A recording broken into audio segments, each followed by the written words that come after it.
మనం డబ్బులు ఇస్తున్నాం, పిల్లలు ఖర్చు పెడుతున్నారు. స్టార్టింగ్ పాయింట్ ఏంటంటే పిల్లలు డబ్బులు ఖర్చు పెడుతుంటారు, తల్లి ఏం మాట్లాడదు, తండ్రి ఆలోచిస్తుంటాడు ఇట్లా డబ్బులు ఖర్చు ఎట్లా పెడతారు, ఈ పుస్తకం చదువు నాన్న అని అంటే ఒక డైరీ తీసి ఇస్తాడు. ఆ డైరీ అంతా చదివిన తర్వాత అందులో ఒక స్వర్ణకారుని కుటుంబం ఎంత కష్టాలు పడి డబ్బులు ఎట్లా ఇబ్బంది పడి ఎంత ఇది అయింది అనేది రాయబడి ఉంటుంది. తర్వాత ఆయనకు అర్థమవుతుంది ఇది తన తాత తండ్రుల కథనే ఇది అనేది అర్థమైన తర్వాత ఆయన అదే మనం ఇట్లా వేస్ట్ ఖర్చు చేయకూడదు, డబ్బులు ఎంతో కష్టపడితే కానీ డబ్బులు రావు అనేది ఆయనకు అర్థమవుతుంది. అంటే ఇది తరాల మధ్యలో ఉండే గ్యాపే ఇది. మనం క్లియర్గా చెప్పుకోవాలంటే చిరంజీవి వాళ్ళ నాన్న ఎక్సైజ్ కానిస్టేబుల్.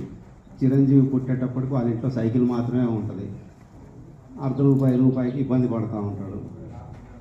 వాళ్ళ అబ్బాయి చిరంజీవి వాళ్ళ అబ్బాయి రామ్ చరణ్ పుట్టేటప్పటికి వాళ్ళ ఇంట్లో కారు ఉంటుంది, 100 రూపాయలు అనేది ఆయన చిన్న విషయం కనపడుతూ ఉంటాడు. ఓన్లీ కంటిన్యూ చేయాల్సింది ఏంటి అంటే ద వాల్యూస్. ఏ వాల్యూస్ అయితే మనం సమాజంలో ఆశిస్తామో అవి ఫస్ట్ మన ఇంట్లో అందజేయాలి.